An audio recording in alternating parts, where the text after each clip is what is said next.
Good morning, everybody. Staff Sergeant Lloyd, Justin, U.S. Army here with you. 5-minute leadership videos. We are on day number 10. Wow, we finally hit double digits and I'm excited about being with you. So let's get right into it. We have talked about all 4 quadrants at this point. And hopefully you're excited because you're realizing, wow, I do have a chance of making this leadership thing my own. Wow, you just identified all the places where I used to say I don't have time for this. I now do have time for this. I just got to be able to put my phone down. And so I understand that. And I really appreciate the fact that you're here investing in yourself for your development and growth. And what I want to show you today is how to push yourself from only having a little small section of things that are important but not urgent for you to work on in quadrant 2 to eliminating the things that are not important and not urgent and eliminating the things that are not important but that are urgent, quadrant 3 and 4 from your life. When you're done, your life should look kind of like this. So as you see up here in quadrant 1, very tiny box, right? I'm not full of a lot of fires and things that I'm rushing to, and instead, huge quadrant 2 living lifestyle here, where I'm full of what we're about to talk about. So number 1 in quadrant 2 living is your vision.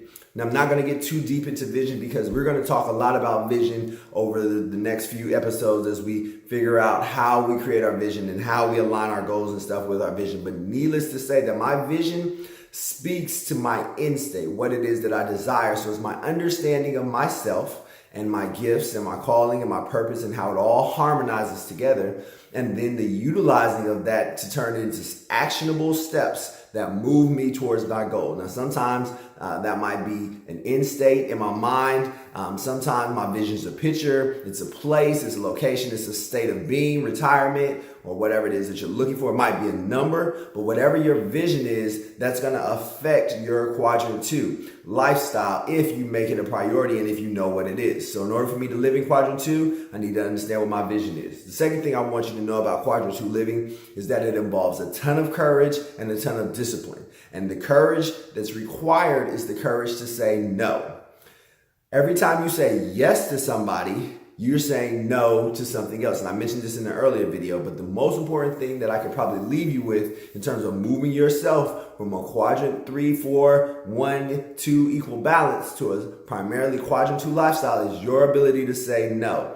Your ability to say no to your social media, your ability to say no to the things that bring you pleasurable activities but don't really help you grow. Your ability to say no to trading your life for watching somebody else's life. At some point in time, you've got to say no, because every time you say yes to it, you're saying, no, I'm not going to self-develop. No, I'm not going to grow. No, I'm not going to learn about ways to make not only you, but your family better. Remember, we're not doing this just for ourselves. We're too gifted and talented to just leave it for ourselves. We want to impact everybody. And so we have to say no, and have to have the discipline to say, no, I'm going to put this down. This isn't moving me towards my vision. This isn't moving me towards the things I want to accomplish, and say yes to myself and to my own personal growth and to the fact that you are a leader who can do these things. Okay, so number 3, quadrant 2 living is based on relationships, because you might be thinking to yourself, well, there's no fun in quadrant 2. I don't want to do anything like that. I'm just going to sit there and be lonely and read books all day. And I promise you, this is so far away from that.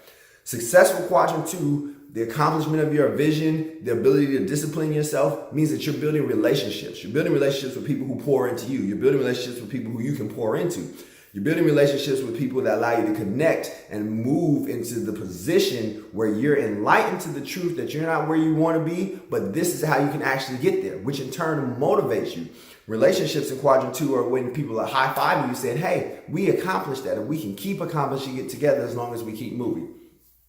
Finally, quadrant 2 is a life of fulfillment, because you might be mad from yesterday's video and saying to yourself, I ain't never listening to him again because he told me to put down my social media, he told me to put down my Facebook, and that's how I get my fulfillment in life. But I promise you, it's not the only way.